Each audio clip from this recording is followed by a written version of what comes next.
Bookmark is brought to you by CIA Amazon. We're wherever you are. And by TikTok. We're an American company. No, really, we promise. And viewers like you. Thank you.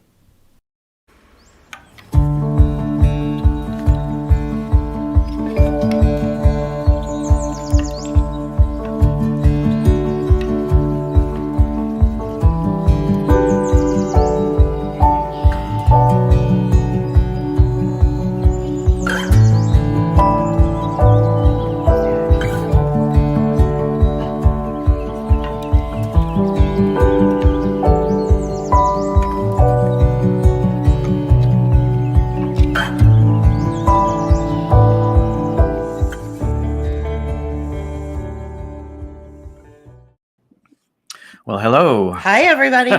We're back again with another bookmark Episode of Bookmark. Yeah, this is episode number 69. Yeah, it's been a while. Okay, so we need everybody to let us know if you can hear us. Do you want to go take care of? Yeah, I think I might have to, that cute little intro, that same little cat is making noise. I need to go see what she's up to. There's something up with her. Yeah, she caught a mouse the other day. And disemboweled it on our porch. I'll be right back. Okay. Disemboweled it on our porch. Okay. All right. It looks like we're live. Hello, everybody. Please let me know if you can hear me okay. If you can hear us, the chats are open. We love to hear from you. We have a kind of an interesting show today, or an interesting broadcast. There's a couple of different things that we feel are really important that we want to talk about. Yeah. And we're not going to talk about TikTok, even though they're a sponsor. Anyway. Yeah, even though they're a sponsor, but they're really American. They really are. That was a really funny intro that you made. Thank you. That was hilarious. Yeah. Can everybody hear us okay? Give us a thumbs up. Let us know if you can hear us. I try not to go through with these broadcasts until I know that everybody can hear us just fine. So let us know, and so we can start. And first of all, the first thing we want to do is say, sorry, I'm doing administrative stuff. I'm trying to do 14 things at one time. So the first thing we want to do is we want to thank Rockfin and Patreon. We want to thank you Rockfin, for your continued support. And for those who have donated, thank you for that as well. Sometimes we get, love letters in the mail, and we love that. So thank you for that as well. That always makes our day. We also want to thank the people who have subscribed to the new Substack page that I created a few weeks ago. Hey, Live Alive, thank you. Nice to see you too. Can you hear me okay? I'm kind of sitting far away from the microphone. So if you could let me know if you could hear me, that'd be great. I just need to do a couple of sharing. What's up? You going to Rockfin? I'm just checking us on Rockfin. Okay. Yeah, we're there. Okay, great. Okay, so Live Alive says that she can hear me even though I'm sitting somewhat far away from the microphone. It's not too bad. So, yeah. We hope everybody is doing good. And surviving this. There's a lot going on, I think. And I think a lot of people are really just kind of, is everything okay over there? I guess so. Did she stop? She stopped. I don't know what she's up to. Okay. But anyway, yeah. Yeah, the minute we go live, she starts, starts crying. And we're like, oh no. Yeah. We're like the doting parents over here with our cat. Yeah. So yeah, we got a show to do, Roxy. Just chill. Right? Yeah, we have a show to do. All right, so let me just share it one more time. So why don't you, while I share this, you start out with the first topic? Okay. And it begins with although. Yeah, we have notes here. So the national emergency has been announced, and we've known about this for a while. It was announced a couple months ago that on May 11th, the national emergency is ending, and everybody's like, yay, but not so fast, because, as you know, things always replace other things, right? Mm. So any future emergency authorizations will be now announced by the FDA. And the reason we say that is because a couple things, but this now signals the unelected committees or agencies that will dictate autonomous existence. And so basically we're having our elected officials removed from those official capacities through laws and through legislation. Laws, the same thing. Legislation that undermines your representative democracy. And we're now getting the agencies where people are appointed taking over those roles.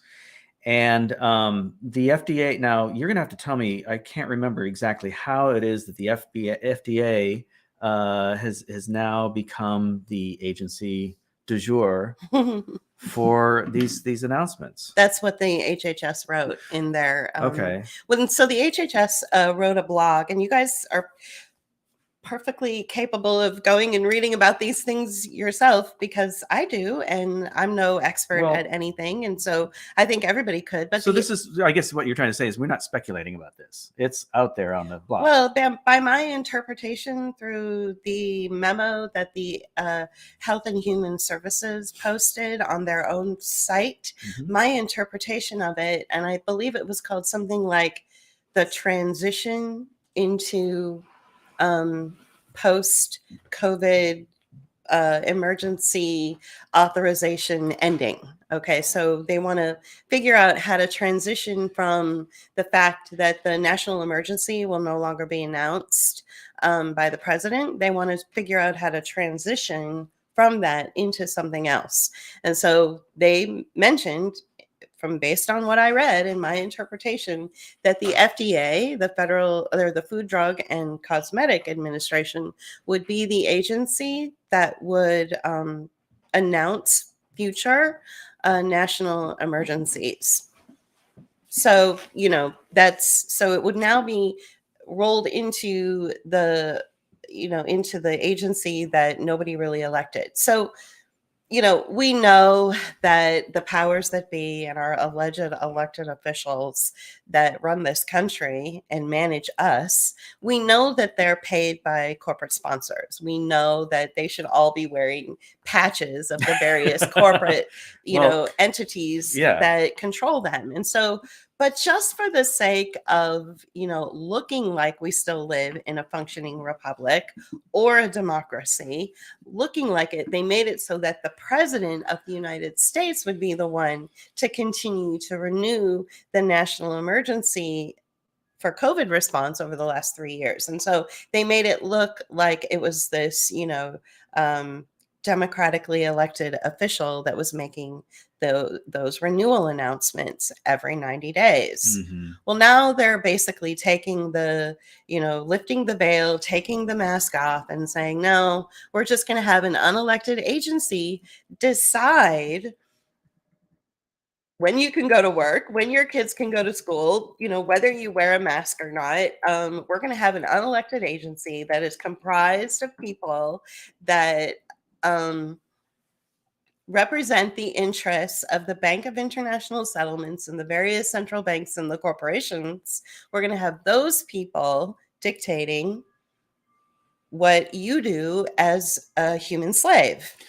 Well, I think so. It's inching closer to slavery. Yeah, and actual fascism. Yeah. Well, we did see the beginnings of this when Trump was in office and the national emergency was declared 3 years ago, this month, 3 years ago. And he handed over some power to FEMA during this period. Yeah. And there was, we showed a video of that in one of our videos. I forget which one that was, but probably deconstruction. Yeah, probably. And it was the weirdest damn thing to watch. He was really, there was all sorts of speculation about his body language. He had his arms crossed across him, which is when you look at body language, that means, I don't like what I'm like. Think of little children who don't like to be told what to do. They cross their arms across their body, they stamp their feet, and he was sitting really far away from Anyway, there's a whole breakdown of body language in some of these videos that people have watched where he is handing power over to FEMA back in 2020, back in March of 2020. But the weird thing is they didn't really do anything. I mean, it was really the HHS that was kind of felt like they were more in control of well, even on FEMA's own website. So you would go to the FEMA website, and I talked about this in a video that I did called Let's Tutorial. I'm like, let's learn something today. So I went to the FEMA website, and it went from FEMA to another website that was all about business. It was all about business interests. In the interest of business, we're doing this or that. So and nothing having to do with health, of course. Right. So well, that was the funding stream that went out there into the business sector. So that's why Walmart and Costco could stay open, but your mom and pop shop down the street could not. So here we are getting ready to celebrate for the fact that the national emergency for COVID response is officially will never be renewed by the President of the United States ever again. It's officially ending on May 11th. But if you're not paying attention and you're not reading what the HHS has to say about this, you're not understanding that it's just a rehoming of power into an unelected agency. Now, is this scary? We don't live in fear and we don't live in trauma. So on paper, yeah, it's really scary on paper because, it sets a precedence, right? But the reality of your life is that you probably won't experience, any kind of disruption to your life. But the fact that it's there and the fact that it could is enough for people to start writing legislation. It's enough for people to start filing lawsuits, and people really are. They really, truly are. And so people are paying attention. Enough people are paying attention, and enough regular people like me and you are simply going about our life, and we're acting. The best way to not give in to your enemy is to not give them your supply. So don't respond, don't react. Say, I don't know anything about it. I don't know. What FDA? What are you talking about? Like, I have to go stand over there now, right.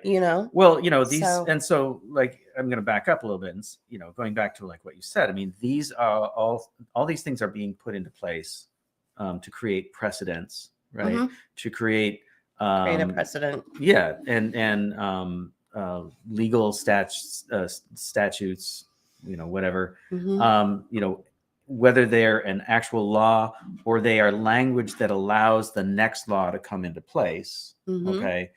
That then allows them to do the next drastic thing. So along the lines of what you were saying, you probably won't feel it now, but in the future, something might happen and you're like, hey, wait a minute, that's not constitutional. Exactly. Well, actually it is, because we've banned the Constitution. Actually, that's actually like an incredible example. I'm so glad you brought that up, because check it out. In the 2012 National Defense Authorization Act, Obama made it legal to target and disappear American citizens outside of due process, meaning that the police, and honestly, people, it happened to me, meaning that the police can come to you and arrest you, but never charge you with anything and keep you in a place, whether it's jail or a black site, or even keep you in your own home and incarcerate you in your own home, but you've never been charged with anything. That's what operating outside of due process means, is that they can say, well, we're going to arrest you, but we're not going to charge you. Well, what are you arresting me for? Well, there's a whole litany of reasons why we're arresting you, but we're not officially charging you. So, like JP just said, something happens now, and in the future, it could come back to haunt us. Well, that's exactly what happened in 2012 with the signing of the National Defense Authorization Act, which included the language to target and disappear American citizens outside of due process. Here we are in 2023, and there are, from what I understand, about 1,000 people that are being held locked down for 3 years now without charges outside of due process, and yet they've been arrested. So they're either under house arrest, they're either in jail, or they're somewhere else. Right. So that's where the past has caught up with us, and we're seeing that roll out right now. So if you're not paying attention to the rehoming of the EUAs, which is the emergency use authorization language that was coming out of the president's White House and is now rehomed into the FDA, if you're not paying attention to that, then don't be surprised if 3 years or 5 years or 10 years down the road, they do something really drastic, like say that, having an itchy toe means that everybody in the world needs to lock down, and nobody fights it now. So it's gonna, and they're doing a lot of weird things in infrastructure funding and things like that will allow for whatever. So a lot of the sewage infrastructure is being replaced and updated and upgraded in a lot of places, especially here in McKees Rocks. They're going to do that in Pittsburgh in general. And we've heard about how they've been announcing, like back in the COVID period, how much they were going to use, like they were using the sewage to monitor illnesses and sickness out in the it's like, oh, there's we found in the sewage that there's an outbreak of X, whatever the disease du jour. Well, that's actually a really good thing that you brought that up, because this idea of monitoring sewage.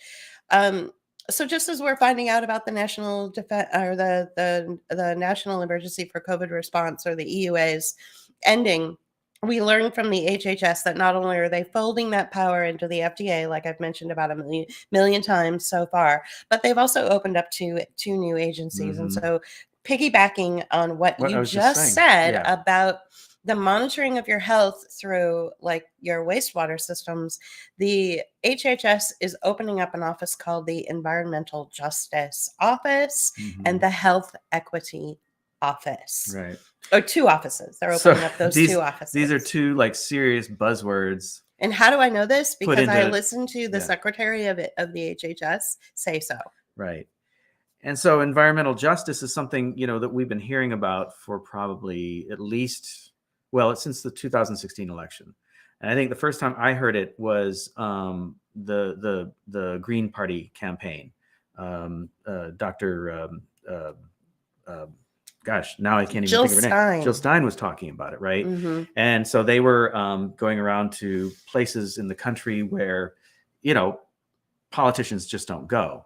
Right. And so I think there's something legitimate to the idea of environmental justice. But what happens is that stuff gets pulled up from like grassroots, actual, authentic concerns, and gets used against the population. So, all this BS, like, so the whole kerfuffle around like the Ohio train derailment and the explosion and dioxin and all this like stuff. And we hear from Dr. Lee Merritt. She's like, I went through the chemistry here and I can see that, she's whatever. Yeah. She's like, it's no worse than what you burn in your backyard. Right. Basically. Right. And so that was like this big, like, hey, pay attention to this, pay attention to this. In the meantime, not 30 minutes away from that spill or that train derailment, okay, not even 30 minutes away from that, is something that's in our backyard. I mean, not literally, but it's maybe 20 minutes away from here, 20, 30 minutes away from here.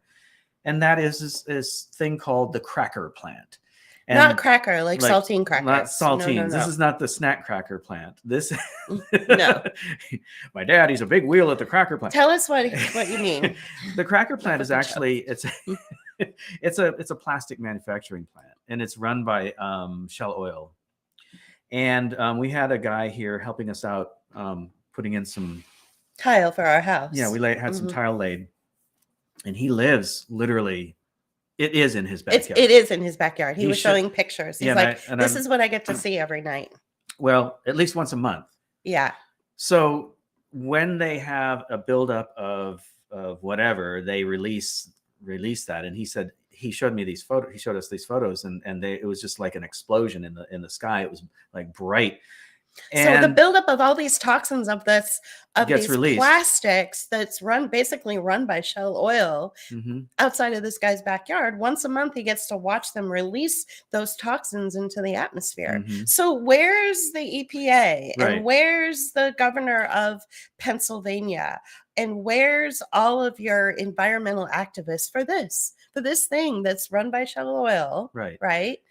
And what that's happening all the time. Right. Like, and what there's so many things going on outside of these disasters. Right. Well, the disasters are there to distract you. And they're so like what we heard the other day, I forget who was saying it, but like, they allow for an amount of truth to come out, here and there. So there's always some truth that is associated with whatever. Oh, yeah. Well, we've been saying story. That for years. Yeah.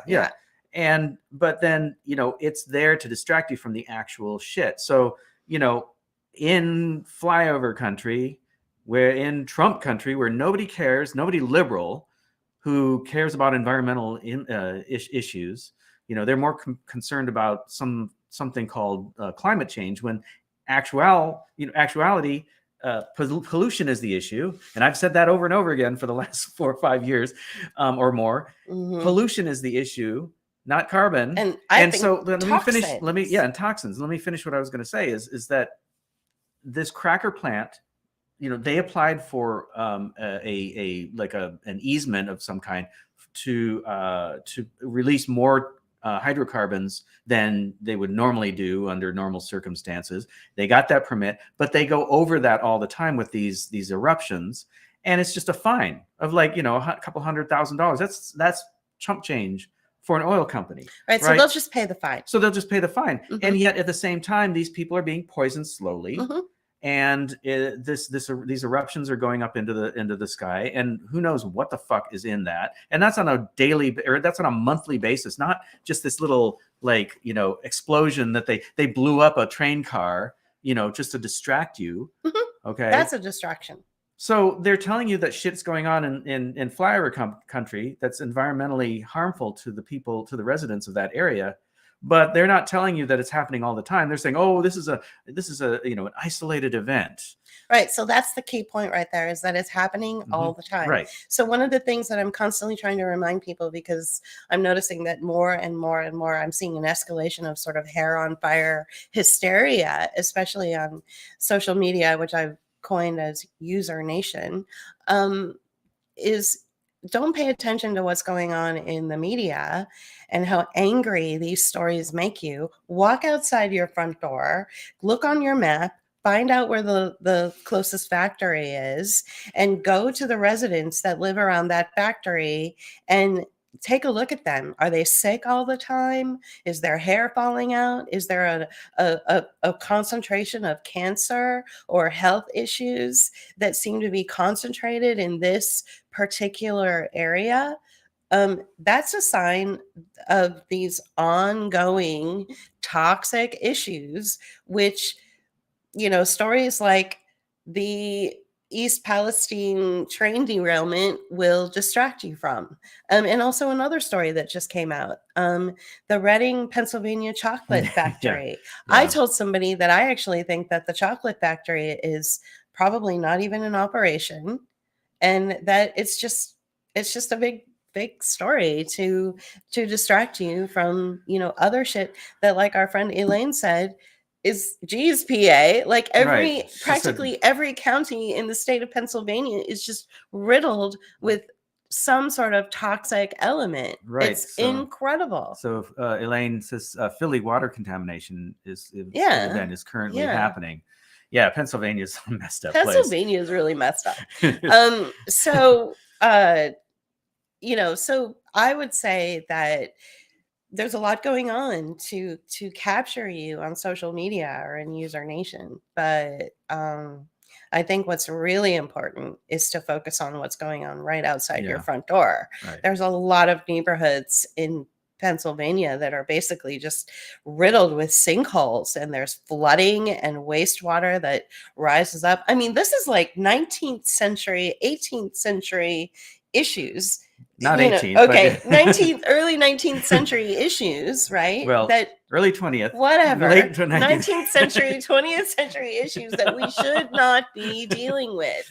We should not be with all the money that comes into this country Mhm. and the tax base that we Mhm. have in this country. Why are we still living in neighborhoods that have sinkholes and rising wastewater? Right. Like, this isn't So the money, so as I was saying early before, like, England. right, Come right, yeah. on. So the money that's being put into like these wastewater facilities and the infrastructure is not going to help people ultimately. It's there for more surveillance, or it's there to make money, Mhm. right, for whoever's, you know, putting it together. And it's not going to fix much. It's just going to, you know, basically create jobs that will then spend money that people make money with, and you know, the money gets spent around, and but it doesn't help the communities. I think is what I'm getting at. It doesn't help the communities that these things are taking place in.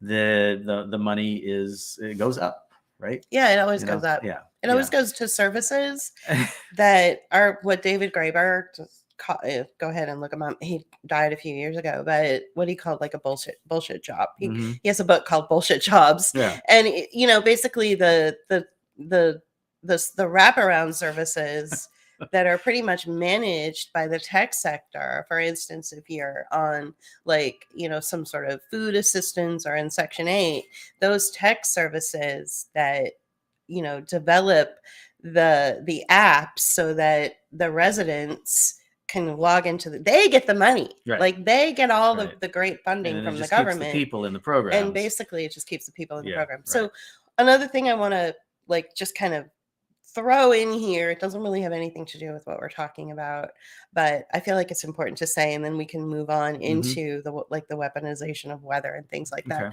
Okay. Is context. Yeah. You know? Yeah. Well,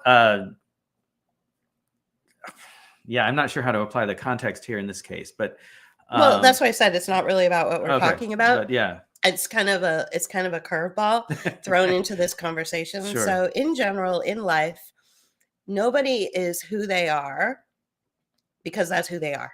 There's always something else that is attached to what they say or how they behave. And there's always context. You have to include context into every conversation that you have with your family, your friends, social media. You don't know the history, whether it's immediate history or long ago history that makes people the way that they are. So context is a human experience, a part of the human experience, a concept that has been removed in modern day culture. It feels like context has been removed because of the, you know, invention of social media. We're in this constant place of immediacy, right? So with context, you have to stop, take time, go back and say and analyze and say, okay, is this person really a psychopath, or are they just responding to the fact that they grew up in a household that withheld affection or withheld support? Are they? And so this would explain why they're a psychopath. You know, there's a couple of examples of context. Scott Adams, you know, he's the creator of Dilbert.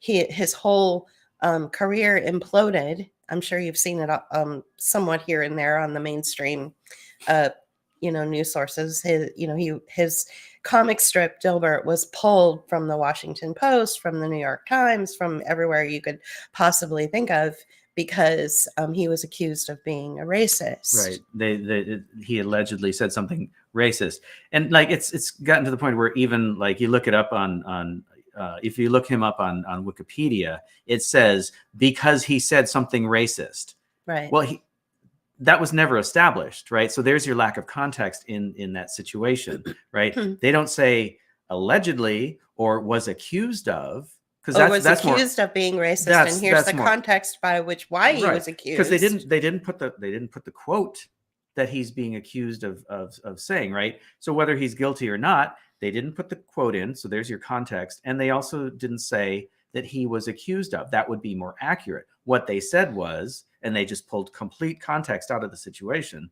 What the Wikipedia entry said was, he said something racist, right? So we can, and so like, okay, well, what did he say? What did he say? Right. So Wikipedia is like Yeah, the I mean, king of like lack of context. Right. Right. Yeah. So I think we all know that Wikipedia is so It's suspect. it's not real. Like Yeah. it just leaves so much. It leaves big, huge, gaping holes. I always have to, when I read it, know. I always have to, take into account, which is adding context right, to something. what's going on, and reading between the lines, which is again adding context. This is something that people who are in, like communist Eastern Europe, in the communist days, had to do all the time. They always looked at their news sources with suspect, with a suspicion, yeah. And that they had and a grain of salt, and more than that, they probably had a whole pound of salt to go with that, right? Yeah. And so, what we're seeing in, all the news, and I'm talking about all the media, and that's the reason they call it media, right? Because it's mediated. Your message is, what's being said to you is being mediated, right? Even we are mediating to some degree. But what we're trying to do here is look at the issues and talk around them, rather than just tell you what is and what ain't, and without any sort of, and we're not background. Here to be your echo chamber, and all that but stuff. the whether it's Fox News or CNN, you got to pay attention to what it is they're saying, and why they're saying it, and why all of a sudden are all the media sources saying the same thing about a given situation. Because generally it used to be where you'd get like maybe different stories or different aspects of the story. Now it's just all lockstep. And when that happens, that something's up, that you're not getting the whole story. You're only maybe even getting half truth, or not even the full truth.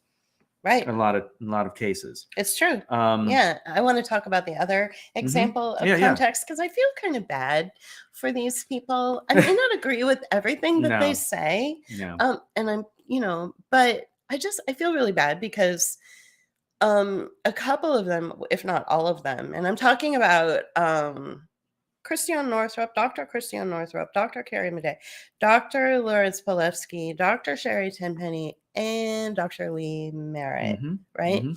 So they received a letter from one of their fans that said, "How dare you laugh at people who have died?" Okay.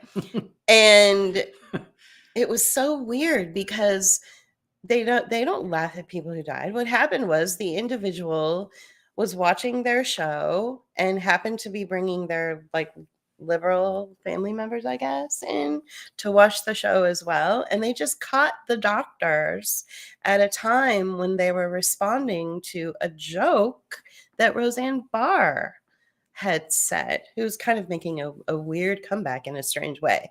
And so this person just sent them this really scathing letter and took everything out of context. And I'm thinking to myself, man, does this person who wrote them not realize that they've all lost their careers? They've all lost their medical license. Well, I don't think Tenpenny has. I think that she still has her medical license, or they've simply walked away from the medical establishment by choice altogether and choose to go more of a homeopathic route. Does this person know that they've had to reinvent themselves? Can you imagine having being that age, older in life, much older in life, and literally having to reinvent yourself in order to survive? I just felt like, man, it deserved some kind of attention and an example of how dangerous it is not to take things into context. You have to apply that critical thinking skill, which is what context is, right? It's a critical thinking skill. You have to apply that skill to every conversation, even with me. Why did she say this? Well, think about who I am and, my background, and take it into context. I'm always doing that. Take it into context. What are you talking about? So. No, because I live with you. And so I'm always having, that's the joke. That's sorry. See, even The- humor requires context. Yeah, but the reality of the situation is that the two of us get along really well. We sometimes are even mistaken for brother and sister. Like, that's how well we get along. Like, we just get along really well. Yeah. For the most part. He likes to joke around a lot, but we do. So I want to talk about too the weaponization of weather, especially with what happened in Rolling Fork, Mississippi. Oh boy. Okay. So for context, Rolling Fork, Mississippi is 4 hours north of Biloxi, which is on the coast, and and which it's is a coastal town. And it's about a half hour from Jackson, which is I think the state capital. Yeah. Right. We're going to talk about repentance in a minute. We're not sure, like Natasha, fill us in, because we didn't quite get to that part. Was she talking about like repentance in general, or was she talking about the people who accused them of laughing at dead people or something needed to repent? Like I don't want to go down the wrong path. I want to make sure that we kind of stopped watching it at that point. Well, we didn't have time. Yeah, We just, we're busy.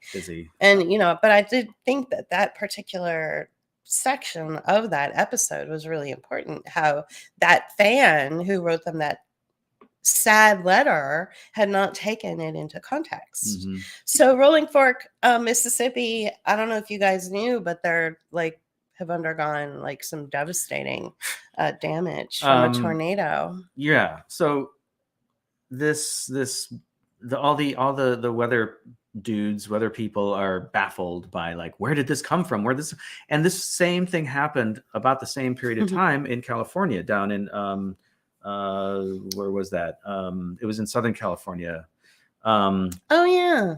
There was a report. There was a video of okay. Okay. Thank you, Natasha, for explaining what she meant by repentance. Yeah. Okay. What was it? I forget the name of the town. I will find out because I actually wrote about it. Yeah. So it was weird. So around the same period of time, right? There was this video of this tornado that occurred in California, and it looked like just trash running, or like a dust devil. Sure, Southern California had Montebello. Thank you. Yeah. Thanks, Brooke. I grew up down there, and we'd get little dust devils now and then, but you'd never have a tornado, right? You just wouldn't get tornadoes.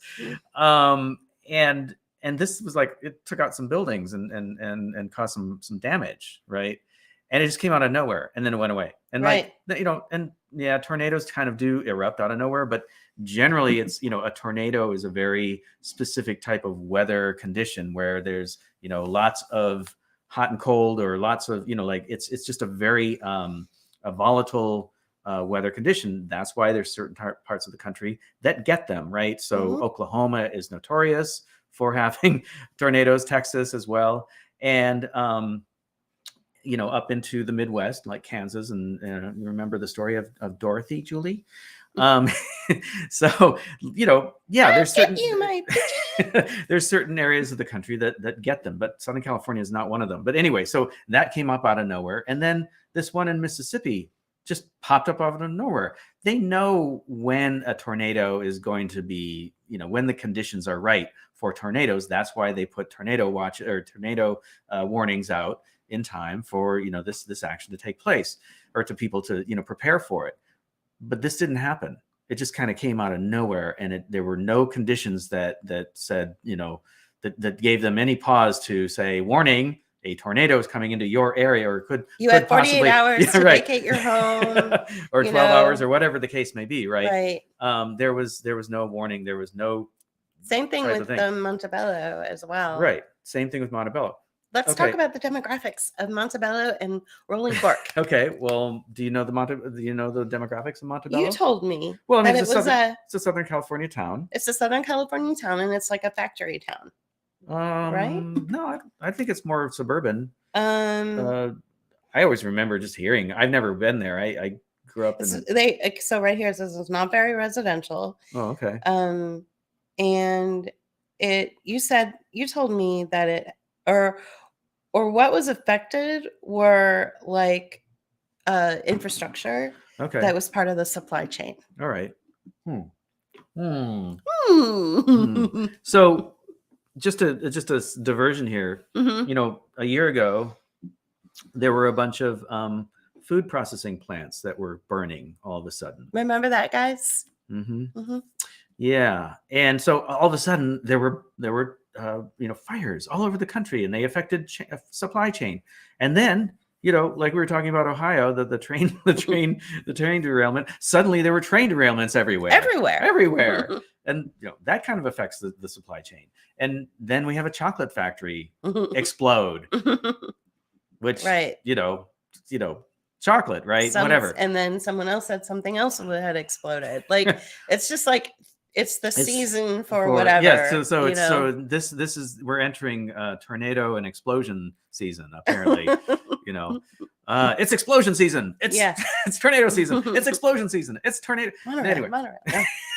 Right. Right. So same kind of hype. Yeah. Or that argument with Daffy Duck and Bugs Bunny. Right. Mm-hmm. Oh, right. Yeah.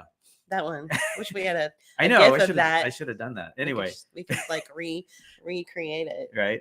Would you be Donald Duck or would I be Donald Duck? I don't care. Donald Duck? We wouldn't be either of those. I'm sorry. Would you be Daffy Duck and then I would be? Yeah, I get kind of upset sometimes like him. So who? So it was Daffy Duck and Bugs Bunny. Mm-hmm. You would be Bugs Bunny. Then, rabbit season. Yeah, because you're the rabbit. Season. Yeah. Okay. Well, anyway, that's a diversion too. Don't look at this. Anyway, so then we get these tornadoes, and lo and behold, it hits this part of Mississippi, the poorest, one of, if not the poorest state in the nation, hitting a specifically very poor and not very populated area, agrarian kind of, farm community. Yeah. And yet it looks like the whole state has been devoured by a tornado. I know. So this little area in Mississippi, like we said, it's so if you think of Mississippi, there's a coastal line there, and it's from Gulfport, Mississippi, all the way to Ocean Springs. Is that, or does it go even further? Well, it goes further, but yeah. But anyway, so then if you just go straight up into the state itself, you've got Rolling Fork, and then Jackson, Mississippi, which is the state capital is right by Rolling Fork. Mm-hmm. In Rolling Fork, nobody makes more than like say $25,000 a year, which is below the poverty line. And about 70% of the population is Black. And how many people live in Rolling Fork, Mississippi? About 1,800. Less than 2,000 people live there. So if you were to look at the Associated Press, NPR, New York Times, Washington Post, even your own newsfeed, where general people who you've never seen before are suddenly showing you all these photos, of great devastation, you would think that the entire state of Mississippi is like destroyed, like a war zone. It's not really that, and then that's not really the case. It's a very small portion of the population. So I wrote like a 1.5 minute piece on my Substack page, because I'm not into writing long pieces, that said, all right, so what two things will benefit as a result of this weather weaponization? Because we don't believe really that weather is real anymore. We think it's used, instead of dropping bombs on us, we believe that the military is working with sort of like geoengineering scientists, like out of Harvard. And so they're weaponizing weather to target individuals, which you're allowed to do now under the National Defense Authorization Act. So this is a weaponization of weather. This was not a natural occurrence.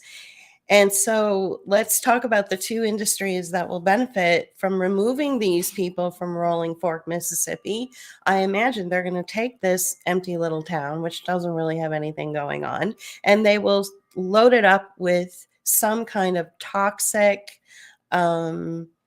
industry, which will get tons of money from the government. Maybe about a dozen people or so will work in this toxic industry, make a ton of money, and the government will fund it, but it's so toxic, you can't have human beings there. Well, that's okay, because what's going to happen in 2 months? You're going to lose your funding stream from the COVID response, So the national emergency is ending in May. Okay. It's ending in May. So that's why you've got Biden running up to the pulpit and the governor of Mississippi running up to the pulpit saying, the podium. I know. It's like all this religious talk. We're going to get into that in a minute too. But running up into the podium and saying, okay, it's a national emergency or it's a state emergency for the state of Mississippi, because they know that that national emergency funding stream is drying up. So they're going to recreate another emergency. And they're going to take those 1,800 people who are now displaced, move them probably to Jackson, which is like, hey, come on in. We just opened up a 15-minute city.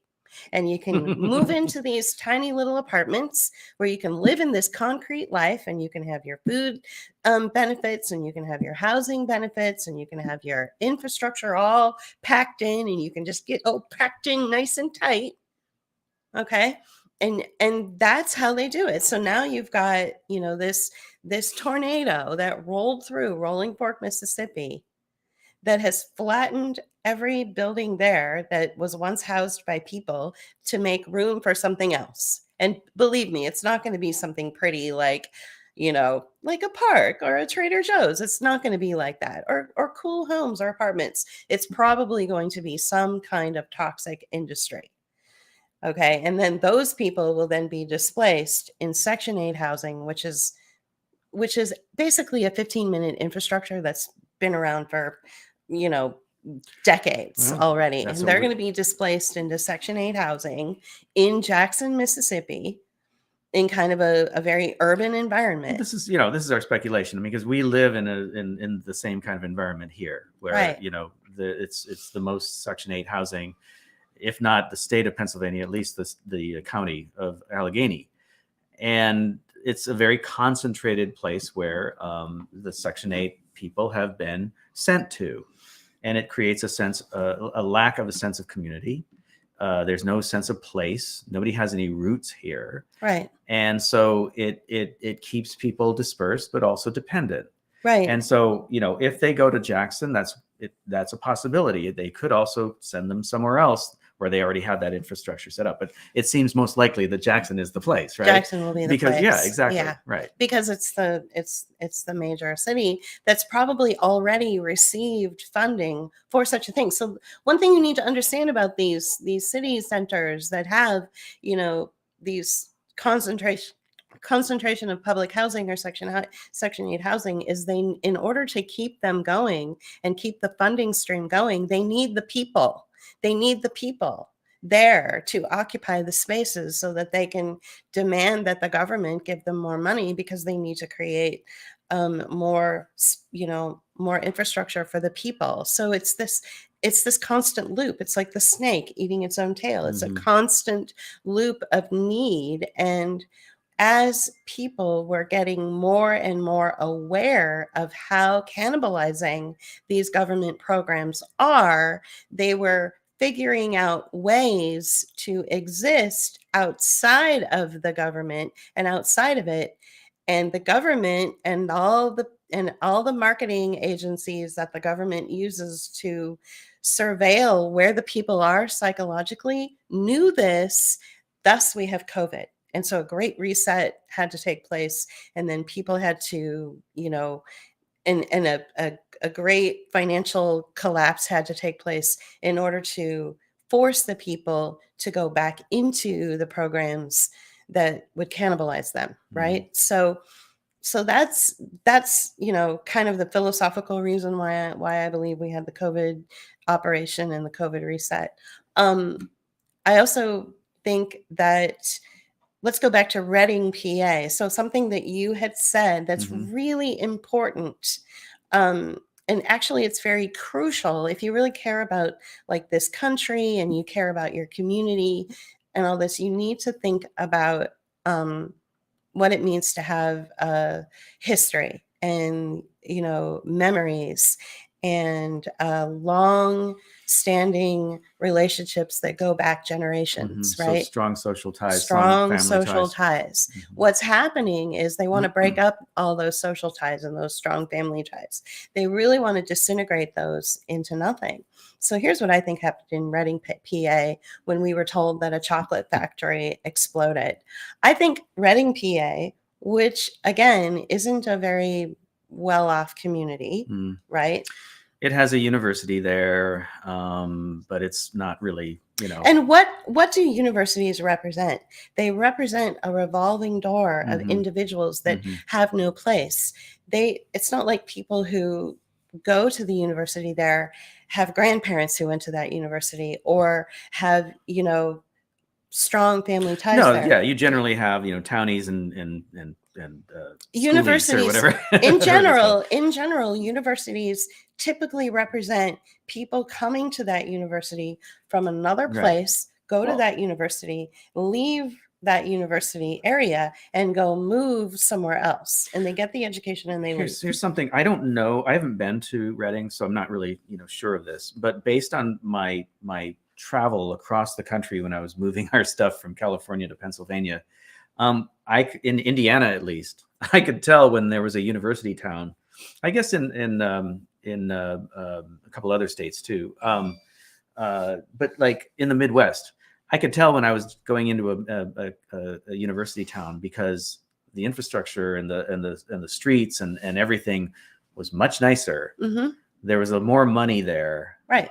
In general, I was, than, you know, but you know, the poor side of town is probably more poor. Okay, well, on that, but I want to finish my point about this sort of revolving door sense of, or the lack of the sense of place. But, you know, to piggyback on what you were just saying, I was telling a recent friend in San Francisco that in Pittsburgh, which is where the University of Pittsburgh is and where Carnegie Mellon University is and where Duquesne University is, in Pittsburgh, like for instance, if you are walking down the major street where the University of Pennsylvania is, it's all gleaming and new and beautiful. And then just around the corner, it's like a third world country, or a developing country, I should say, to use the proper language. You know, it's like a developing country. It looks like bombs were dropped. Like it's the buildings are all blighted, the streets are all rubbled out, but right by the university, it's perfect. But what I was saying about this lack of a sense of place is that when we heard about the Reading, Pennsylvania chocolate factory explosion, the people that live around there have not lived around there for generations. Had they lived around there and this story came out, and had you had generations of people there, you may have had people say, what are you talking about? That factory has been closed for 5 years. You know, but because there's no sense of place and nobody pays attention, and everybody's lives are stretched so thin, and everybody's here and there, and maybe, you know, it's mostly filled with renters who've only been there for 6 months, how can they argue with the story? You know, it's like, oh, that place. Oh, I didn't know that. The only person I ever knew from Reading, Pennsylvania, lives in the Bay Area. So, you know, there's so who knows, you know, how tightly knit the community is. So when you hear these stories, you have to ask yourself, well, what's the demographic like? Is there a lot of changeover? Is there a lot of, look at the rental demographic. And then once you find out that it's 95% renters, take that, you know, percentage and break it apart and say how much of that is Section 8, where Section 8 is a revolving door. Like people in Section 8, they don't stay in their area, in their units very long, because they're always looking for the better unit. It's usually a placeholder for them. So there's no sense of place. There's no sense of history or feeling beholden to the neighborhood or the area, because nobody's from there. So you could say anything you want. You could say anything in the world and nobody would be able to argue with you, because nobody's from there. Right. And, you know, and even if they do, nobody is basically asking those people. Right. Those voices do not get heard as a result of, you know, mediation. Again, context, lack of context in the media. So the media does not pay attention to that. They only pay attention to what they want you to hear, what they want you to see. And can I back up just real quick Yeah, about sure. talking about like context and media and mediation Yeah, of yeah. Mhm. information? Because I wanted to say this before, but I forgot. And that is that, in User Nation, on social media, and in the news, right? What they're showing you could be anything, right? And a lot of times what we see on Twitter or Facebook, and probably even TikTok or whatever, is footage that's taken from years prior, but it's being presented in a context of now. And it's being presented in a context of, oh my God, there's this trend going on. Young black men are beating up white people, right? In the middle of Black History Month in February, right? That was a trending thing. But you go to look into some of these videos and they're not current. They're not current. But They're from being, like 2015. right. One and, was even like 20 years old. Right. And so they're bringing these things together, releasing them out, you see, and allowing people to draw conclusions based on what they're seeing as opposed to what is actually going on, which is nothing. So as we say, step outside and see what's happening. Don't be frightened by what you see on the screen. Exactly. That's just one example. But like, these other things that we're talking about, train derailments and explosions. And it's like, well, okay, if you look at the whole country, you have 3 or 4 isolated events, which make it seem like the whole country is exploding, right? That's not really necessarily the case. When those food processing plants were burning, we speculated that they were probably already out of service, or they were planning to put them out of service in the first place. So they weren't going to have an effect on the supply chain, but that was the narrative that was being supported, right? And so you have to look at these things in that frame of reference, and you have to understand that, why is it we're seeing these things? You have to ask yourself that question. Why is it when we're seeing all these things at the same time? Did these things actually happen? And if they happened, why? Right? Why is it? And we don't get that. We don't get those reasons. It's just like all the deaths that have been, reported of celebrities and people, that you may know in a community. No frame of reference around cause of death. Never. Why is that? Right? Right. Why is that? Right. So this explosion, they said people died. And just like with other things that have happened over the years, from the Las Vegas shootings to, a synagogue in Pittsburgh to this thing. Do you know who those people are? Do the people in the community know who those people are? I doubt it. I have a feeling that most of the people that are reported as dead or killed by these things, and it sounds heartless, I know, but I don't think they exist. I think they're personas for the most part. There may have been 1 or 2 deaths. There may have been some injuries. Who knows? We're not being told the whole story, so you have no frame of reference. There's no place to There's no context. There's no context. I remember after the Las Vegas shooting, NPR ran all these pictures of these people that were allegedly killed. Okay. Do they exist? I have a feeling they were personas. They looked like, the faces all looked like, like ordinary people that you see every day, right? But they could have been composites. Right. Because that's a possible, that's a technology that exists, right? How easy it so is they to could have now? been composite images of people, made up names, made up stories, and they were all these like lovely people. They donated to dog protections, and they were adopted dogs, and they did all these things, and they loved life, and they did this and they did that, and it was all these like positive stories. There was not one story about like they were a deplorable person and nobody liked them. Well, who wants to hear that news anyway? But right, they're not going to say that. But what I guess I'm getting at is they were all these like people that you would hold up in high regard. They weren't just ordinary people, right? The stories were just like beyond belief.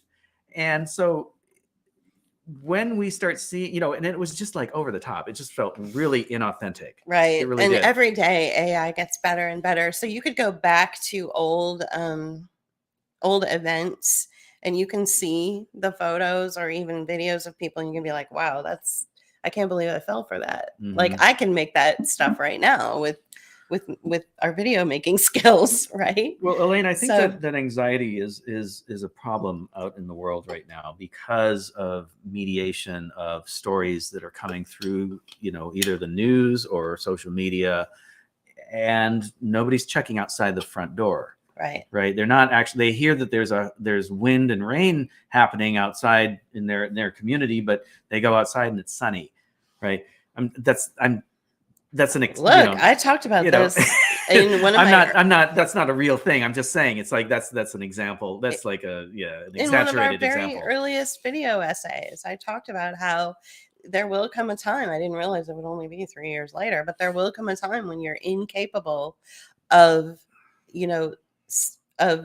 of acknowledging reality, Mhm. because your screens will tell you what the truth is. So I want to address something that Kate Gowan mhm. commented on about 10 minutes ago. I wanted to let Okay, you yeah, finish. come back to it. So the national emergency for COVID response, as declared by the President of the United States, is officially ending on May 11th, 2023.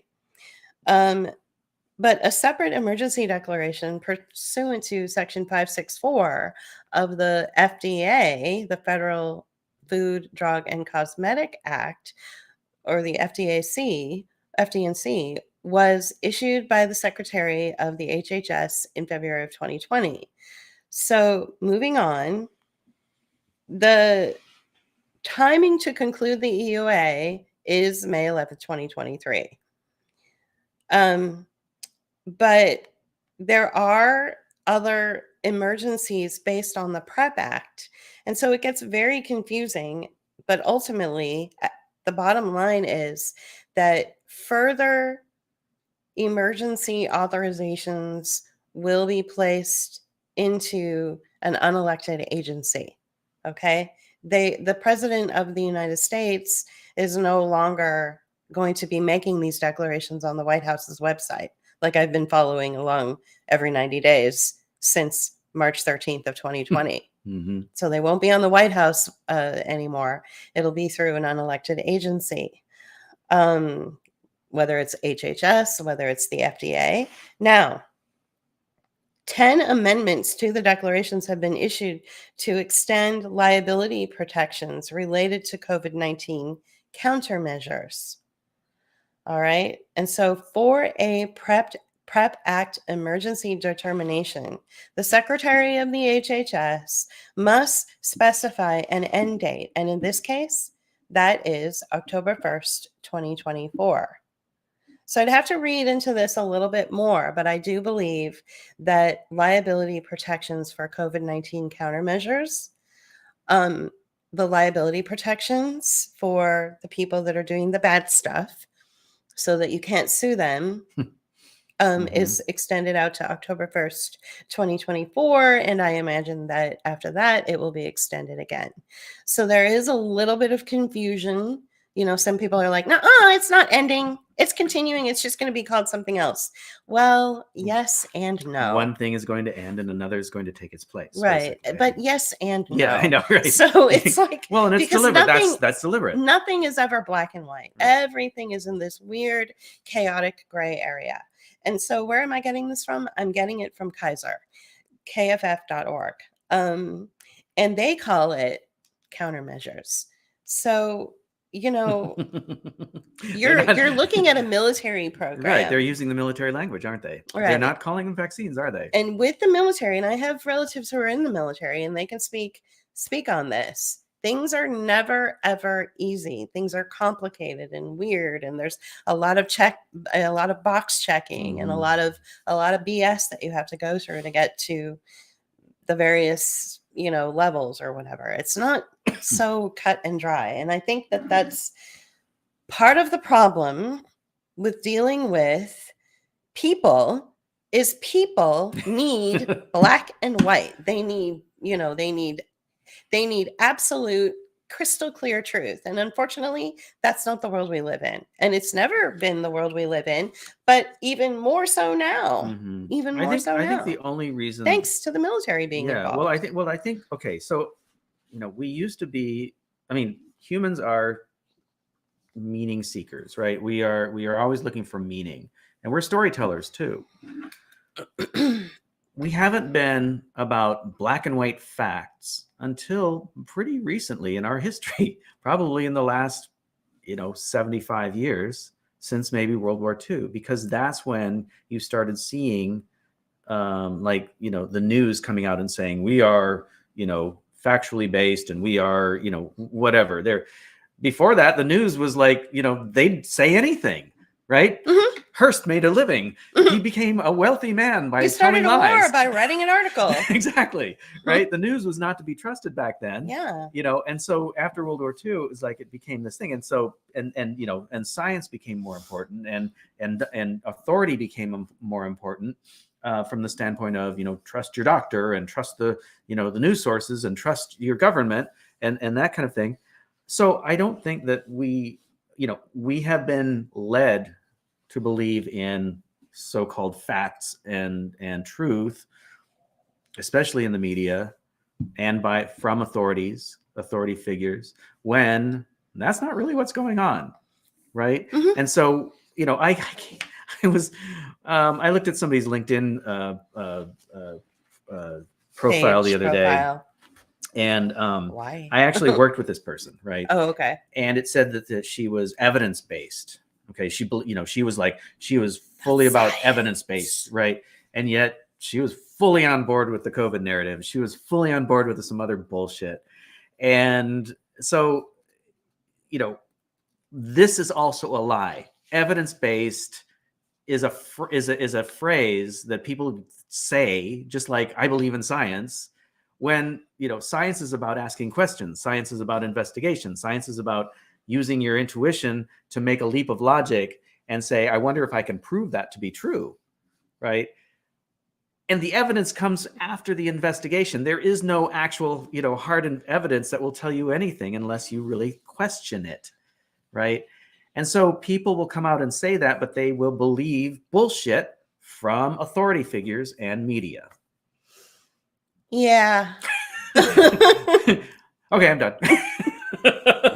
We talk more about authority figures and all that as we transition into this next phase of our podcast, which is about this is the dance mix version, which is about sadism, not Satanism, sadism.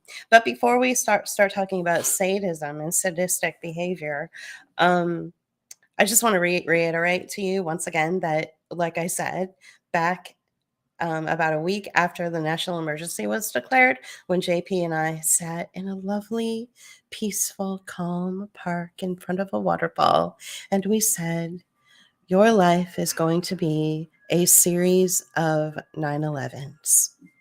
One disaster and one trauma-based mind control, anxiety-riddled panic, like Elaine said, after another. And hasn't it been since the national emergency was declared on March 13th of 2020? Hasn't it been just one 9/11 after another? Right? And you're just like, hair on fire for everything. Hey, remember the calm down trucks crashing into buildings? Yeah, trucks were crashing into buildings. We had 2 of them here in the Keys Rocks. Grain plants apparently full of grain that we need to make bread were catching fire. Oh my God. The egg problem. Remember the egg issue? Remember the toilet paper caper? Remember that? That took place prior to the COVID. That was the result. That was during the COVID thing, right? The first few months of it. Before lockdown. Oh, right before lockdown. All of a sudden. Because we were in Target. Yeah, we were in a Target, and we're like, God, where's all the toilet paper? Yeah, it was weird. It was before the national emergency was declared. And then they started blaming people on hoarding. And it was like, no. People aren't hoarding. People didn't hoard it. Stop blaming people. Right. It's the government. It's the corporations. It's the public-private partnerships. It's the people who control the supply chain. Those are the people to blame. Don't blame people, because everybody, who's in charge of the media and in charge of the propaganda want you to blame your equal. And you need to punch up. Always punch up. Always blame the rich guys, because they're the ones that are causing all this. And the state. And the state. Fuck the state. Yeah. Yeah, not a fan of the state. Yeah. So, okay, so let's go back to 2020 when Can we go? yeah, let's do our little wave Okay. time machine wave effect and go back to 2020 when we knew, all of us knew, that the elderly were being held captive against their will. Their families were being kept from them. Most of them were starved and beaten and died as a result of either neglect or just, whatever. They didn't die of COVID, right? And I would argue that, people in care homes have been treated deplorably for years and years and years. And the only, the kind of the good thing that came out of the whole COVID experience is that it brought the normalization of abuse towards the elderly in Into the the care spotlight, right? homes Yeah. or in the nursing homes. Mhm. It brought it up to the spotlight. Like, there's people around here that work at nursing homes, and I'm just like, oh my god, I hope I never ever have to go to a nursing home. I watched my own grandmother right before she died. She was covered in bruises, so I don't trust those nursing home facilities. I think they are horrible, awful places. They always have been. And one thing that the COVID experience showed us is it brought all of that to light and became more transparent. And so now I feel that people are less inclined to put their elderly in those care homes or in those nursing home facilities. So that's a good thing. But we also heard story after story. And this is all anecdotal stuff that I read on Twitter over the last few years.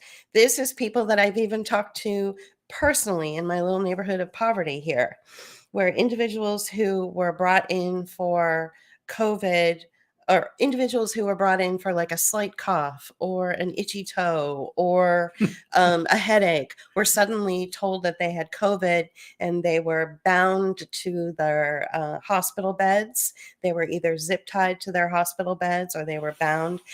Immediate oxygen was immediately placed over their face, and they were treated pretty badly, and some of them died that way. And that people were saying that it just had this weird, like, it started to feel more like a concentration camp type of feel to it rather than a hospital. There's a lady that lives practically across the street from us Mhm. who watched her own daughter, who's about my age, die that way. She's about a block away from us. Right. Yeah. And so we ran into this woman at the local grocery store a few months ago, and she was talking to us, and all of a sudden she started to tear up. And we're like, oh no, is everything okay? What happened? And she said that her daughter died of COVID. And we said, oh, that's terrible. Like, what Tell us more. Yeah, happened? what happened? What Yeah. happened? And what she described, without even realizing what she was describing, what she described was murder. Mhm. Out and out murder. Her daughter went in for something very simple and was tortured, given all sorts of toxins, and is now dead. So that's the level of sadism. So sadism was normalized in during the COVID operation. And so we can see it sort of seeping into our culture now in other ways. I don't want to go into some language because I have friends who would identify as certain ways. And so I'm not going to go there, but I am going to say that we're seeing sadistic behavior kind of seep into culture Mhm. and especially affect the children. Well, I think this started happening. Can I Mhm. interject? Yeah, yeah. 'Cause I think this Yeah, it's hard to started- talk about. Yeah. And here I am, getting ready to, I'm writing a video essay about this. I'm writing the script for it. And I'm Mhm. just like, oh, this So- is hard. This has been seeping into the culture, and a lot of people have been talking about, woke culture and all that, and the negativity that's brought into the general culture, general population. And I just read an email from our friend Crow from Nevermore Media, and it was he was talking about a friend of his who died like right after the whole COVID thing, but he didn't got caught up in that. He was homeless at that point, living in a tent near a river. And he, our friend Crow feels that his comrade was killed. And the police made up some story about him falling out of a tree. But what his point of this article was, or this piece in the email, this email newsletter, was that this was that the woke culture is affecting not just normal people that had no idea it was where it was coming from, but also people who were activists, especially in the anarchist communities. That the woke culture kind of overtook the anarchist communities, especially people who were activists and especially people who cared. And these people were then demonized and shunned, thrown out and kept away from their communities because this sort of woke ideology came into favor and took the place of actually being a human, right? Where it was more important about people's feelings and people's reaction to something somebody said than actually a real something that was actually a real offense, right? Yeah. And especially in a radical political context where people are going to say things that are not going to be standard issue things, because they're coming from a place of radical thought and thinking around how people would normally be. And in this case, this individual had some isolation from his family. He had some mental issues. I'm not sure what his upbringing was, but nobody took that into consideration. And he had been isolated from his community and his friends. And our friend Crow thinks that had a lot to do with his death. Yeah, absolutely. And we saw all that happen in COVID, and we keep seeing it happen, like reinventing itself. So we have another friend whose sister was abused by her husband, and our friend thinks that her sister was murdered by her husband. And when she went to the police to try to open up an investigation, they were like, no, it was suicide. Move on, move along. So I feel like this woke thing, the woke culture, was sort of a precursor to what we're seeing now in this sort of sadistic behavior. So those of us who've been autonomous all along and have seen sort of liberal ideology, or what's now called woke culture, seep into our philosophy, we're this is not anything new to us. A lot of people are screaming hair on fire about it now, especially the conservatives. It's like, dude, well, we've been dealing with this for a long time. Like, we've been watching our sort of revulsion towards the government, which is considered anarchism. We've watched that just become completely co-opted by liberal language, right? And we started seeing it in the anarchist circles on like Facebook and stuff, and it was like on social media, so it was full of operatives and spooks and operatives, right? Totally, like Facebook is nothing but spooks, right. Except for you guys. Right. You guys are great. Those of you who are watching on Facebook, we're on quite a few different platforms now. Yeah. So what I want to do is talk about the normalization of sadism and all those things that I mentioned about how the elderly were abused and people were basically, practically hogtied and all this, had all sorts of toxic poisons, injected in them against their will. Their family was kept away from them. I want to bring in the two doctors. Oh, you want to? And I want to play. They're lawyers. I'm sorry, the two lawyers. Yeah. They're actually lawyers. So we'll play it. But before we play it, let me set it up. So if you can bring it in while I talk, right? Or, it'll start playing. It'll start playing. So. Okay. So the one that's talking is you'll hear him. But prior to that, the guy sitting next to him is another lawyer. And so here's what happened. He lives in Fresno. Fresno, He California. lives in Fresno, California. And he said some people came up to him and said, hey, look at my family members' arms. They're like bruised from being zip tied to their beds when they were told that they had COVID. I think that there's something really weird going on in the hospitals. And the lawyer said, yeah, I don't know. But then he said every single person he talked to corroborated this story. And so many people came to him. He started getting letters and emails. Letters and emails coming in day after day. Like he just couldn't, like he was like, okay, there's definitely something to this. Like people are being murdered by the state. They're being murdered by these hospitals. They're being tortured. It's sadistic. So I want you to listen to what this other lawyer has to say, but I wanted to set it up for you. And of course, it's a Del Bigtree interview, so you guys may have already seen it. I know there's a lot of Del Bigtree fans out there. We're not really Del Bigtree fans, but we do appreciate what these two lawyers have to say. Okay. All right, cool. Let me start playing it. I hope it's on the spot that we wanted it to play. If it's not, we'll just fast forward it. It's not, so we got to fast forward it. Okay, and it was what? Try 2236, I believe it was. Okay, just start playing. You look at sometimes the button for calling for a nurse is removed.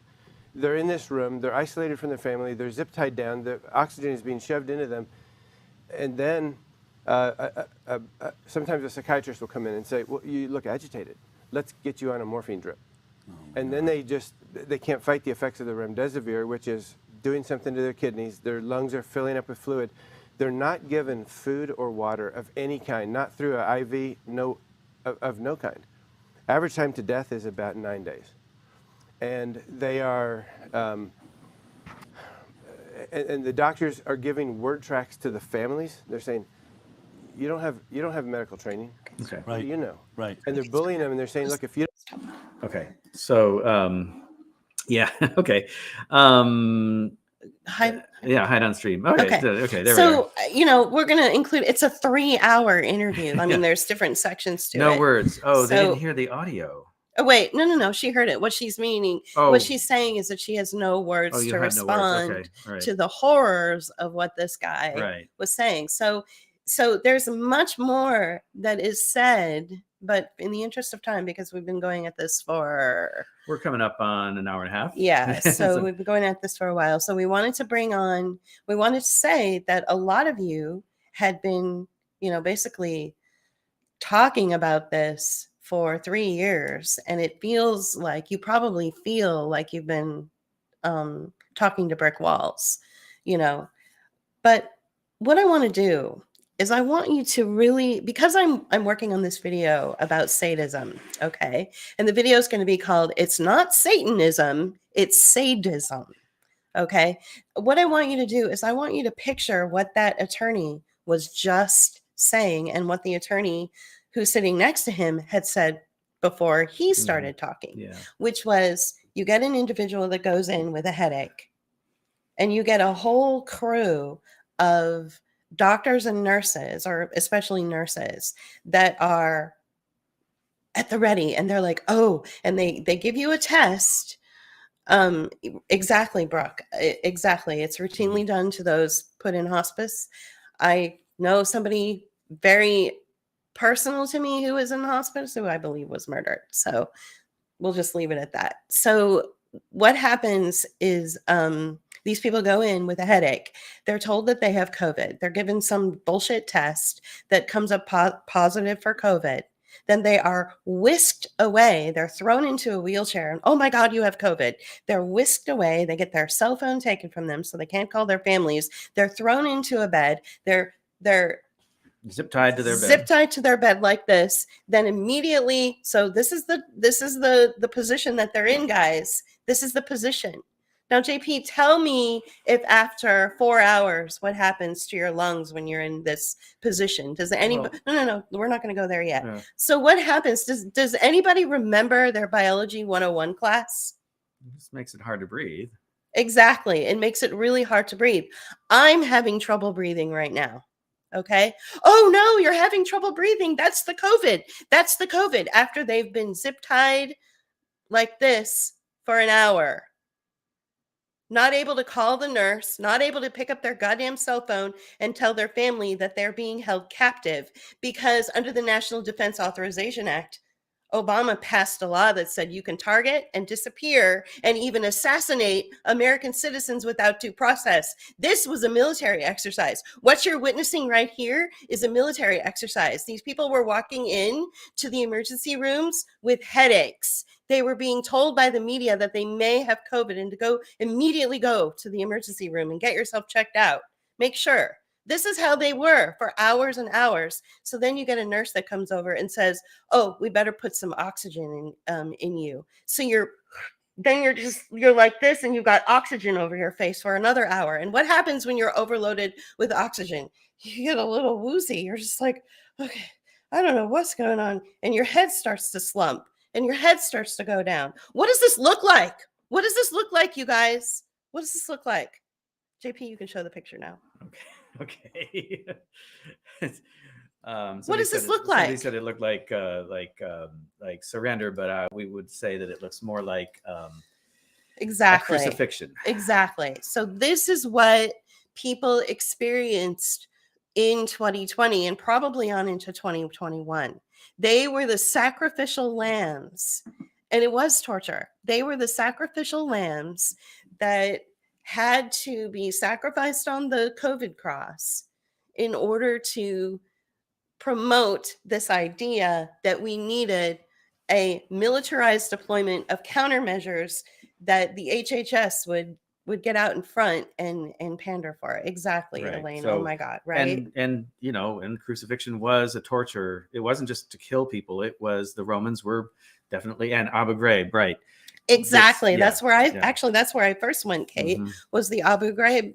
So you can't ever forget. And I feel like this explosions and supply chain issues and chickens not laying eggs and all this other stuff happening with, story hour at your local library and the poor children and all of that is getting in the way of the fact that people were targeted under a military operation, held against their will outside of due process, and then exterminated, all for a profit, all so that the tech sector could make money, also that venture capitalists could make money, also that the health industrial complex could become the new constitution, and you all know about the World Health Organization's constitution and the international health regulations that are being reframed. You can follow James Roguski about that. I've talked about him before. He's really good at that. But what I want to talk about, what I want to focus on, is the normalization of this sadistic operation. Okay, and how it ties into, as I was listening to those two lawyers talk on Del Bigtree, and as they were describing the bruising on the arms from the zip ties being held against their will, I was like, wait a minute, that's like a crucifixion. It made me think that there was this weird, sadistic attachment to a religious crucifixion. And I wanted to just kind of like open that up because I'm probably going to end up going there in the video essay, but I just I just wanted to put it out there. Yeah. By the way, we forgot to put the link to that episode on in our show notes. We'll do that after the fact. We'll give you the link. Just to tell you, it's 3 hours. It's 3 hours. That was episode 286 called Septic Science for Del Bigtree. Right. You can put it in the chat if you want it right now. Well, I don't have the link. I mean, I guess I could take the link. Yeah, sure. I can put it in the chat, but I will put it in our show notes. But we'll put it in the show notes as well. So all right, I'll put it in the chat. Yeah. Okay. All right. Okay. Oh, just hit. Yeah, I did. Yeah. Oh, there you go. Yeah. Okay. So, all right.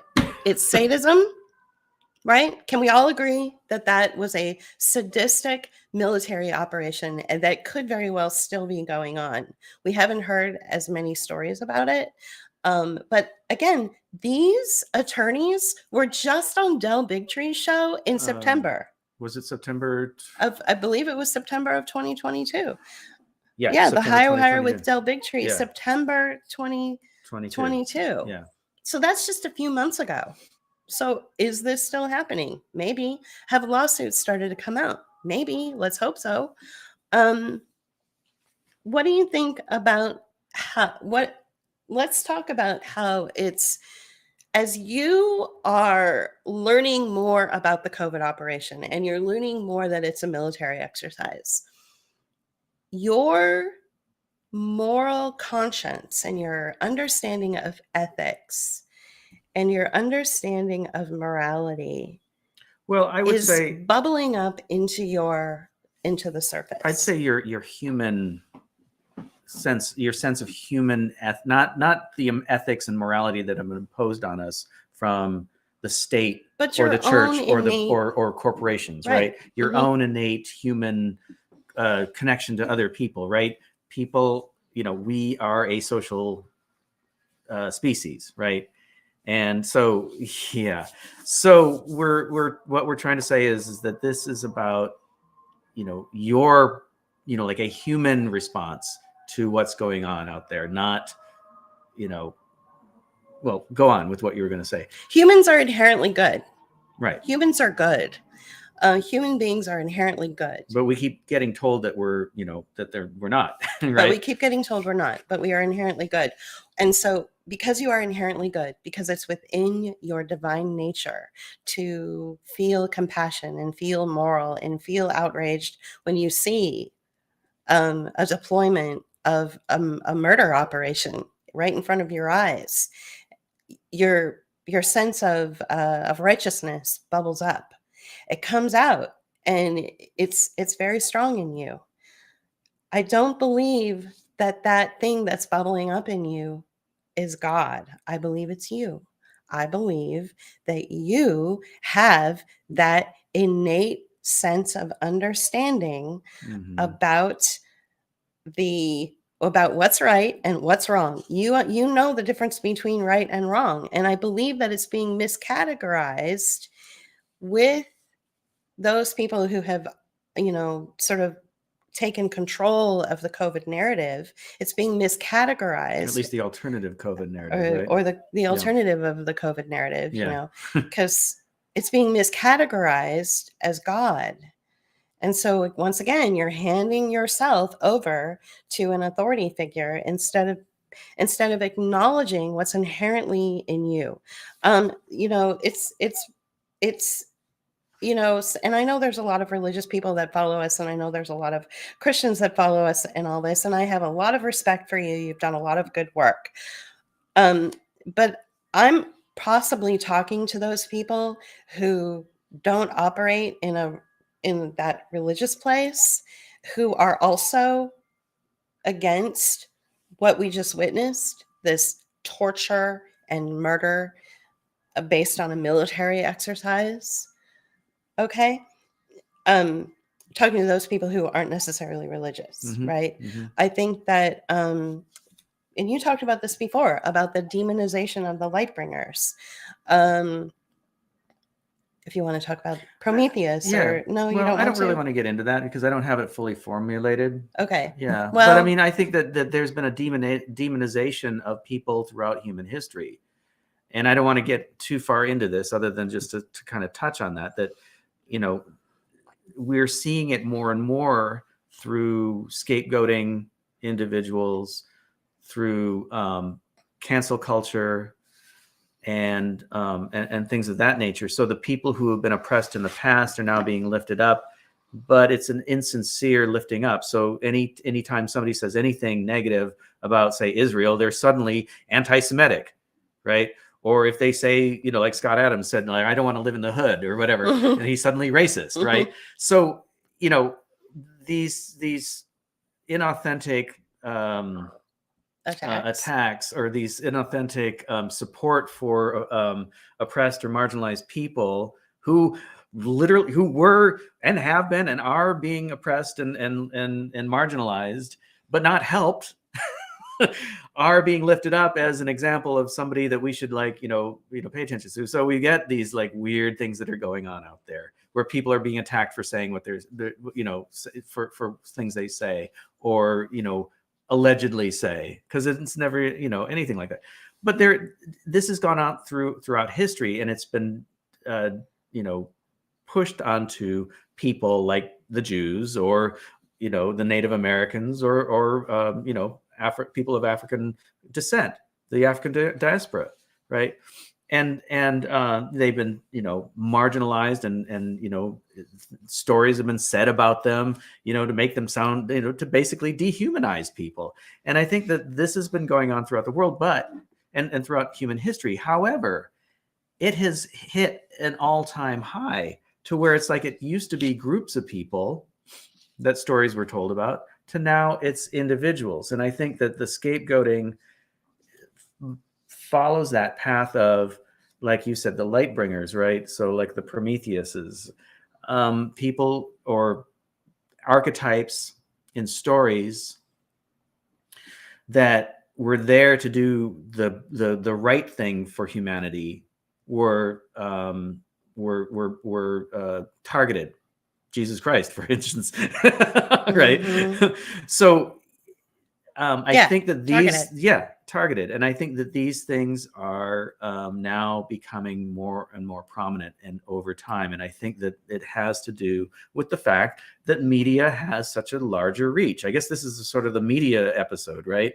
Media allows for dogpiling, social media especially. It allows for cancel culture. Mm-hmm. It allows for it promotes it. It promotes it, right? I mean, it does promote it, right? But it also allows for like doxing, mm-hmm. right? Mm-hmm. So all these things come about as a result of this mass dogpiling, as it were, right? I think it's really interesting that, and I've said this before a lot over the last 3 years, that the dominating group of people, the people that have dominated hey, I'm going to question the COVID narrative, and I don't think that what's happening is good, and I don't really believe that it's a health scare, and I'm unpacking this and researching it. The demographic or the group of the people that have dominated that language are the religious right.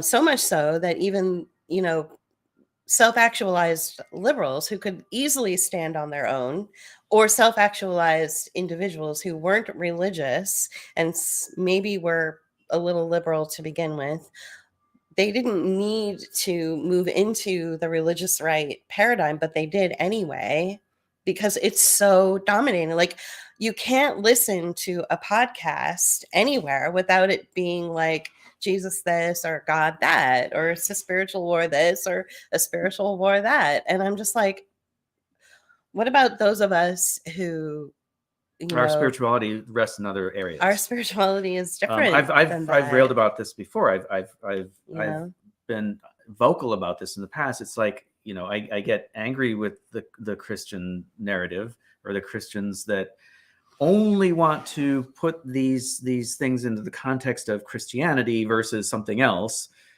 as opposed to versus like a military exercise, right? And it's like, they will go out and start blaming pagans, for instance, and it's like, well, I kind of identify in that realm of the world, so don't do that. Yeah. Don't do that. Right. And so this idea that, the 5 docs the other day were like, repent for taking the vax. It's like, whoa, what are you doing? Like, yeah, that's so I'm concerned, and it's a concern that I had from the very beginning, that as the COVID operation morphs into something different, that what we're going to get is a very subtle introduction into something like The Handmaid's Tale, and using that counter narrative and the people who support it to push us into that, because we're all being manipulated, and easily so. Right. So I have a feeling that that's a good possibility. That's something that we're speculating. It feels like it's really headed there. And Mhm. that scares me more than the COVID operation. I feel like I can handle the military, because the military is just like, we're not going to force you to take this countermeasure, and we're not going to force you into a bed and zip tie you to the thing and crucify you and all that. We'll seduce you into that. We'll seduce you into it, or coerce you, or whatever. We'll try to convince you through the But media. But it won't be at gunpoint. Yeah, we're not going to come to your door and break down your door and do it. So I feel like I can, because of who I am, I can just be like, well, I'm just not going to operate within the world of fascism. I'm just not going to do it. Or Nazism. I'm just not going to do it. And that's easy. But what's harder to do, in my opinion, is a Handmaid's Tale type of situation where it's like, repent. It's like, whoa, no, I'm not going to, and that's scarier to me. That's actually a lot scarier to me than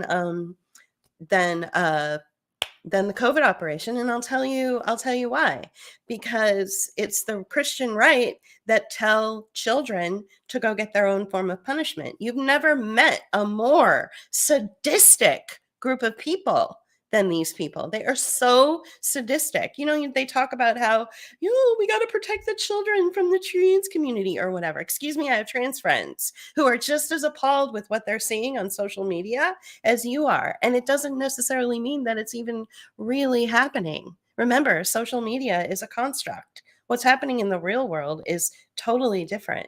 So I would say that the religious right have a deep-seated hatred of children, especially when they tell their own children to go get their form of punishment. Children just doing their thing, just being children, making mistakes, getting dirty, talking back, learning language, learning how to stand up for themselves. Next thing you know, their religious right parents feel threatened by that somehow and say, that was a bad thing that you did, so I'm going to need you to go back into the shed and get the belt.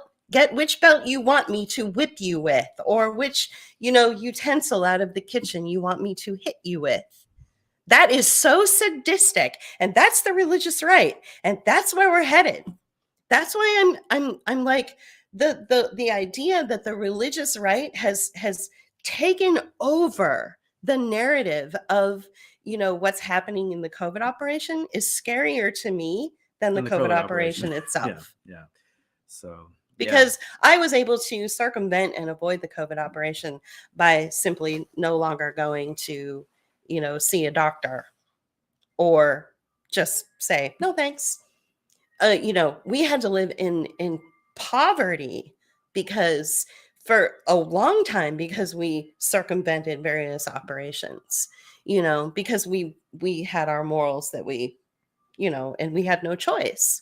Okay. So to me, this is very, very concerning, especially when you've got very influential people saying things like repent. And I'm just like, why are we using that language? Yeah, why are we using that language? Language.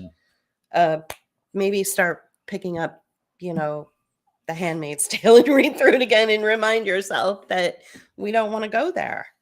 Well, okay, so this is where I differ with, especially with that whole discussion around repentance. These people were coerced. I don't like them. I don't like what they said about us. I don't like what they did. I hate the fact that they just gave in and went along with the whole narrative. I was just complaining about somebody that I worked with. They're stupid. They drag us down like the crabs in the bucket. Right. I get it. But I don't think that was an act of cowardice. I think that was an act of stupidity, or an act of blindly going along and listening to authority. And that's the thing that I think we're railing against the most right now is this idea of authority, right? And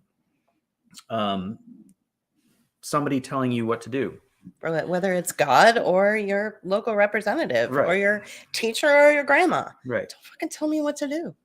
Ever. I'm not going to go get my own form of punishment. So we're exactly. So what we're telling you is to think for yourself and be, We're not telling people anything. Well, we're saying what we do. Right. Well, I guess what we're saying is follow your own inner feeling, right? Mhm. If you are a spiritual person, I don't care how that comes out, whether it's through Christianity, Taoism, Hinduism, Baha'i, whatever it is that you follow, right? That's you. Mhm. And I appreciate that. Mhm. Okay. But Yeah, we're fine with. but when we're talking about this and this idea of like demonizing people, that's when it's becoming a problem. I think that we're all being separated. We're all being pushed apart and separated and made weak by whoever, whatever organization, whatever people, the global elite, whatever you want to call them, are doing to us as a society. Yeah, and and so what you're Natasha, what you're talking about is corporal punishment, and so am I. With the whole getting your own form of punishment, Mhm. I would say that you're growing up Catholic and you got spanked and sent to your room. That's corporal punishment, and I'm against it. I would never, if I had children, I would never spank them. Sorry, it's just it's a known fact that children who were hit by their parents grow up with problems, and if they're aware of it and acknowledge those emotional problems or those psychological problems through counseling or through understanding what it means to be a scapegoat, and the whole triad and all that stuff, then they can be self-actualized healthy adults like we are, because we both were the victims of corporal punishment, like most Americans are. It's appalling because there's a lot of Europeans that I've met that are like, wow, that's what's wrong with America. That's what's wrong with the United States. I think that there was, you give in to authority too much. Well, I think, okay, so they did give into fear, but I think other people are acting, on the right side of history, acting out of fear now from other narratives that are coming across. Right. The whole idea that food is going away, I feel is a narrative that's being put out there to make people afraid, right? And there's a lot of people that made their decision out of very practical reasons. I really don't want to lose my job. My ex-wife was she's coming up on the time where she can probably retire from her government job. This took place probably 5 years out from her retirement. Does she really want to give that up? She probably got vaccinated. I don't know. I don't talk to her, so I have no idea. Probably not. She doesn't talk to me. Maybe that's the better way of putting it. So what I'm trying to say is that the fear comes in different formats. And the fear is being pushed on all of us, because I can tell you, I will hear something on social media and I'll have to go, wait a minute. Is that really happening? Right. Is that really happening? Don't get afraid. And there's a lot of people now out there that are saying this. Okay. Fear don't give in to that fear. And I appreciate that the pundits out there that are now saying that. I think that's a very important message to put out to all of us. Oh, sure. And as long as you understand that the military and, any kind of industrial complex that carries, large amounts of weapons, whether it's the police or the military, they're basically trained from day one to use fear. And as long as you're aware of that, it's just part of their training. that's what they use. They use fear. They use fear narratives to get people to, submit, right? It's a military exercise. Like it's not some, mass formation psychosis and everybody's, under a spell and everybody's, magically going into fear. No, it's a military exercise. That's what the military does. They use fear. Just like they use a gun, just like they use a bomb, they use fear. They use fear as a weapon. They weaponize fear. They weaponize weather. They weaponize religion. They weaponize everything. This is a military exercise.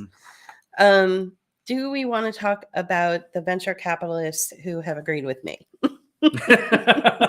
Changing gears a little bit. These people we were bitching about not 2 weeks ago, but yeah, well, we don't like the venture capitalists too much, but we listen to them. We listen to them for their opinions because they are knowledgeable in their particular field. So sure, why not? We're coming up on the 2-hour mark, and I think we have about 10 minutes, so we can kind of cover that. And I want to acknowledge what Natasha said, that that this is what's key. You would have appreciated guidance and an Mhm. explanation over Yeah. spanking and I isolation. agree. Yeah. Absolutely. I grew up Catholic too. I Yeah, would have his- appreciated that as well. Right. And it's like every once in a while, that Catholic upbringing comes out, and I'm just like, wow. Wow. Yeah, it's kind of fucked up. Yeah. Mhm. Yeah. Yeah, parents are not great. Parents are awful. Glad I never had to be one. Yeah. Yeah. I feel bad for people who have them. Because we all have parents. So I feel bad for everyone. Everybody, let's all hug each other right now. I feel so, so weird to say, but I know. Well, but- we wouldn't be around if there weren't parents. Yeah. So, yeah. Well, Yeah. like they say in the 12-step communities, your buttons, your parents know how to push your buttons because they installed them. Mhm.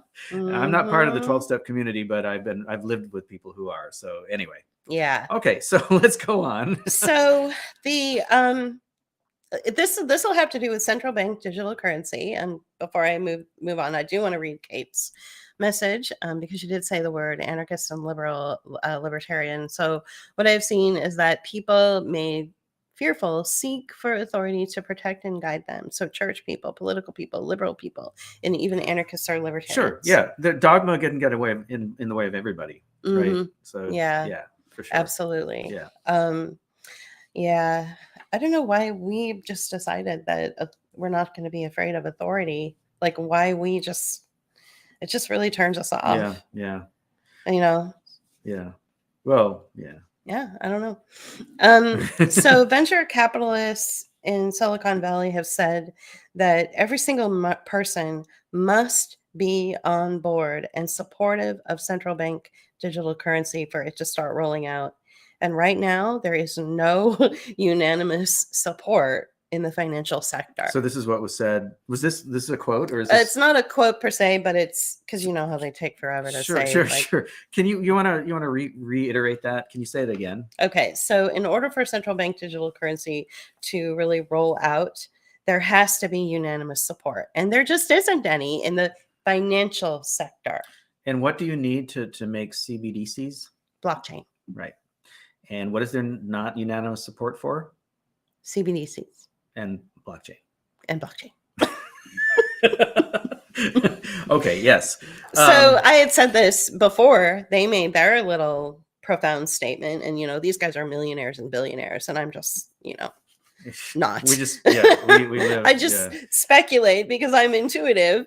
And I said, and I talked about the 4 pillars that need to crumble in order to make CBDC a thing. And that's central bank digital currency. So you need a social pillar, Or I don't think barrier. Pillar isn't the right word. Pillar is not the right word. Pillars And need when to you fall. did that, when I listened to what you were saying, and I was like, pillars isn't quite the right word. So barrier is a better word. Barrier is a better word. Yeah. And I'll just tell you really briefly why I chose the words pillar. Because I often think of the United States, especially as Rome. And whenever I think of Rome and the Roman Empire, I think of pillars. Right. And so I think of these different things that need to fall in order for Rome to fall. Right, sure. Right. So, but in this case, you were reading from the Harvard Review. Yeah, and they use the word barrier. Right. They use barriers. These barriers have to get out of the way in order for CBDC and blockchain specifically is what that article is about to come through. Oh, well, Evangel 17, I just said that, in my experience, the Christian right, I'm talking about like the Christian right. Like I don't like the evangelicals. Like what maybe? You grew up in. Yeah. That in my experience, there's a lot of corporal punishment, hardcore corporal punishment. And I mean, everywhere I went to a private Christian academy. Everybody got beat by their parents. Like it happens in my experience. So, and I've been in many different situations and have had hundreds of conversations with people in the Christian right that can corroborate this. So, sources, but yes, sources say. Anyway, back to blockchain and CBDC. So the 4 barriers need to go away: the social barrier, the technological barrier, the financial barrier, and the organizational barrier. So the social barrier is that an individualistic society must be unified. So this is where, right now we are in a republic, and this country allegedly was based on individual freedoms and individual rights. So that premise that's baked into the Constitution and is baked into our human sovereignty needs to go away. Yeah. Well, and I think that's why we're seeing the vilification of, like you see, before COVID was happening, you'd see this like vilification of the individual, right? What was it called? Not toxic masculinity, but something about rugged individualism, right, was being, demonized Mhm. and yet it's part of, our culture. And but it was overemphasized at the beginning of the 20th century to the point to where it was like, it was a way of splitting up communities. Now what they're trying to do is take that away, and even though they're breaking us up as true communities, they're also trying to push us together to make us like accept things like, central bank. Currency. Yeah, right, exactly. Right. So the one of the barriers is that the social barrier needs to be destroyed, which means that an individualistic society needs to become unified. Right. Like we're all equal. Right. Well, that's the equity talk. And so they're really trying to make that happen by making us all poor, equally poor. Right. Because I don't believe in race and race issues and all that stuff. It's all about class issues. I believe only in class issues. The other barrier, is technological. The other barrier that needs to go away is a technological barrier. So all other tech that exists outside of blockchain needs to go away. It needs to just poof, go away. Like any money that goes into, any other kind of tech all that money needs to be rehomed into blockchain, and good luck with that. Mm-hmm. That's just not, especially with the rise of AI, which is equally disturbing, but right, is where the money is going right now. Right. Yeah, all the money is going into the tech that we're on right now. Mm-hmm. Financial. So that's another barrier that needs to crumble and go away in order to make CBDCs a thing and make them really relevant. The financial barrier. That means that all banks need to wholly fail. And they're trying to do that. They are, as we've witnessed with SVB, Silicon Valley Bank, and Signature Bank, and First Republic, Swiss. and Suisse and Credit Suisse, and all that. Like all of this needs to fail. So whether it truly is failing, I don't know, but they're certainly giving us the illusion of failure, because they know that that's the one point that can really get to people and really make people afraid. So, oh my God, the banks are failing. We're going to go to CBDC. We're going to go to central bank digital currency. Oh my God, so they know that you'll go there. So, so these manufactured crises like this bank failure will. So I would say, as far as the banks wholly failing, good luck with that. I don't know if the big four are going to want to fail in order to usher in digital currency, and even though they threaten to. Which comes to the next point. Organizational. Mm-hmm. Organizational. And right. That's the next barrier that needs to go And away. I have to say, like, banks as corporations, the big four especially, they do not have it within them to be 100% on board with anything.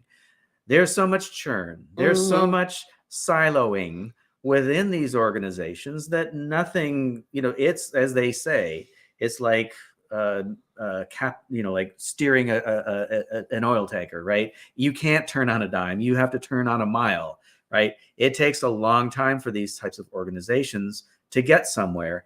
And even if the CEOs came out, well, Bank of America said that they were going to be, rolling out blockchain in a matter of, I don't know how long that was, but we're still waiting. But they never gave any specifics how. Right. And so the how is really important. Right. Yeah. You need the engineers, you need the talent for blockchain. Mm-hmm. Where's the talent, JP? They all took the shot, and they're part of the statistics that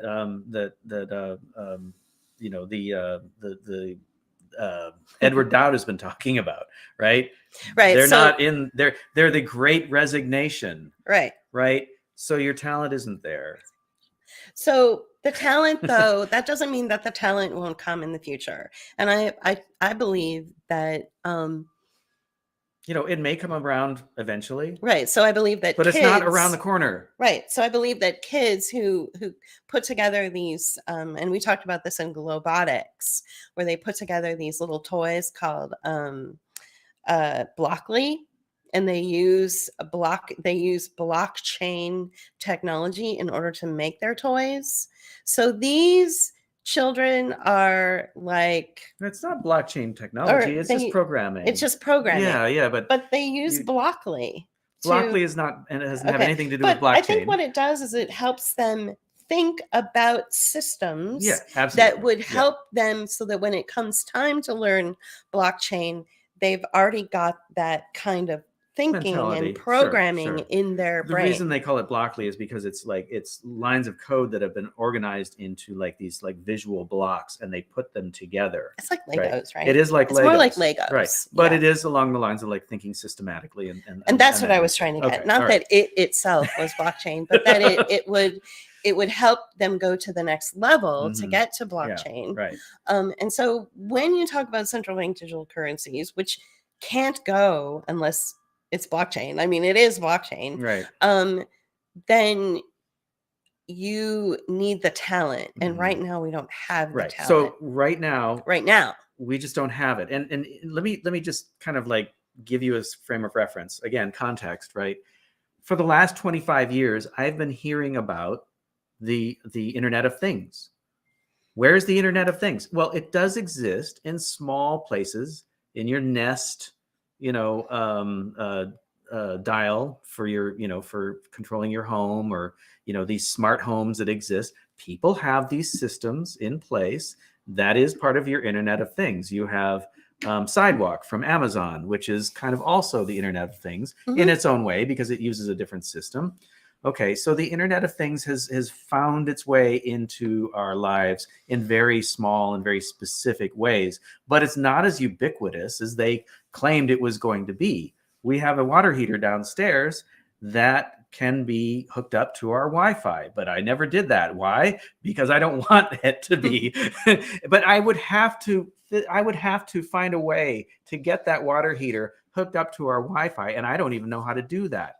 Which brings me to my next point about blockchain. And that is we have cryptocurrency, which does use blockchain. Okay. So like the Internet of Things, we do have, things that are blockchain oriented in our life, in our world, but not everybody can do it. I just saw an article about, I am a user experience designer, UX. There is no UX in blockchain. There is no UX in crypto. People who don't know how to do it can't do it. We have a hard time doing. We got paid in some crypto, and we're like, oh, what do we do with this shit? How do we turn this into money? Into fiat currency? Because we really don't know how. We don't know how. How? Honestly, we don't. And so if we can't do it, there's going to be a lot of people out there, your mom, your grandma, your, whatever, right? Your relatives. People are not going to be able to do it. If there is no easy way to do this, to make this work for individuals. Just like I can't hook up my water heater to my Wi-Fi. Right. I'm not participating in the Internet of Things. Right. And I'm not choosing to participate in a Nest or a Sidewalk or a Ring. Amazon Ring. Or any of this stuff. Whatever. Yeah. So Sorry, CIA. Sorry, CIA. That's why it was CIA Amazon, right? So if there's going to be CBDC, it's going to be a ways out, and it's going to take a lot of effort to get there. 4 barriers. The 4 barriers. The 4 barriers. Social, technological, financial, and organizational. Basically, what you have to do is you have to bomb everything into oblivion in order to make it happen. And if that happens, we're going to self-organize and make our own currencies and our own ways of trading. And they our know own, that. So yeah, it's like they're going to keep the fiat thing going for as long as they can until they can't anymore. And so I think teaching the kids now how to think in these kinds of system ways is sort of like a backup plan. I think that, it's more like a backup plan rather than an inevitability. Right. I hope that makes sense. Yeah. So I don't think that any of this is inevitable. Even AI is proving to be difficult. It's being used in very small ways. Bing now has, Chat GPT or whatever it's called, right? So, these technologies that are adopting it in small ways. If you chat with a bot on, some, e-commerce site or your bank or whatever, it's very limited, right? It's very limited. Yeah. And so, it's going to get better. And, the robotics thing too. I mean, they keep promoting these things and they keep showing you how. In fact, I wanted to show something, but I forgot to bring it up. But because I wanted to get into this idea of AI and robotics and stuff. It's still very primitive. I saw a video. It was a presentation by Disney at South by Southwest. Oh, excuse me, South by, and and it was this little robot that was very cute. And the whole point of the presentation was designing robots to meet human emotion, right? To get people to adopt to the idea of having a robotic companion in the future. Okay. Maybe we'll do an essay on this one. And it was this very cute little robot. And it was, oh, wow, we're over the 2-hour mark. I'll speed this up. It was a very cute little robot. I mean, even I thought it was cute, right? And it had roller skates and a little helmet and a tail. So it looked like a little rabbit, I think is what it was. And it was a little girl rabbit on skates and a helmet. But it was very cute, right? But here's the thing. It was a program. Right. It did what they said it was going to do. They had the whole routine down. This is not a machine that just interacts just spontaneously. This is a performance. Peeping. And so yeah, they need closed caption. Okay, sorry about that. That's okay. I apologize. Yeah, okay. So we'll continue to try to keep that on. Anyway, so what I'm trying to say is just like AI, just like CBDC, just like blockchain, and robotics and AI, all these technologies, yes, they will eventually come, but they are not around the corner like they keep saying they are. Yeah, exactly. I'm going to make a comment and then we're going to go. Okay. So what I'm going to say is I need the mouse. Okay. What I'm going to say is to peeping here because we want to make sure we address that. We are finished with our broadcast, but the closed captioning will be on for the replay. Yeah. Okay. Yeah. Thank you. Yeah. And send. Did that send? Yeah. Okay, there it is. All right, cool. All right. Okay. Oh my God. I know. It's been quite an afternoon. Thank you so much for joining us today. I think we learned a lot. We've learned a lot together today. We've learned a lot together. Yeah. Yep. So make sure that you get out into your neighborhood. And we just really want to thank you guys for joining, and we love your comments. Thank you for the engagement. Yeah. We learn a lot from you. And I know that there are some things that we say that are maybe contradictory to your belief system and what you maybe in your echo chamber, but I think that different voices help this thing along, right? We're all individuals, and so yes, we are all individuals. Oh, thank you, Sam. That's really sweet. Yeah, that's very nice. That's really nice to hear. Thank you so much for saying that. And again, we want to thank the patrons and the supporters and the donors, and the people who send us letters and emails and even phone calls And even checks. and even checks in the mail. Thank you for that. Thank you, B. Every little bit helps here and there. It's very helpful. Yeah. Next thing that I have is a video essay. It's called "It's Sadism, Not Satanism," and it's all about how we've really normalized sadistic behavior. Some of it you may not agree with. Some of it you may have never even considered before. I think I blew some minds today when I showed the picture of Christ on the cross and talked about the Re- hospitals and the relay- Abu Ghraib. right, and So Abu all those Ghraib. things, yeah. So- and relay that to the people in the hospitals in 2020 when they were zip tied to their beds. Just always remember, this is a military operation using fear as a weapon. And don't get distracted with all this other stuff, because I guarantee you walk outside your front door and your neighbors are doing fine, So just keep that in mind. Like, just go out, have a beer at the bar, have a good time like we've been doing this week. Yeah, It's been really great hanging out with friends. Okay. That's the important thing. Yeah. All right. So thank you for that. And we Yeah. will see you in a month. Yeah. All right. See you next month. Bye. Bye. Bookmark is made possible by our patrons and supporters. You can help us continue our work by becoming a patron at patreon.com/bookofhours. Join Rockfin or leave us a tip at rockfin.com/bookofhours, or leave us a one-time donation at paypal.me/bookofhours. Or you can use Cash App. Thank you.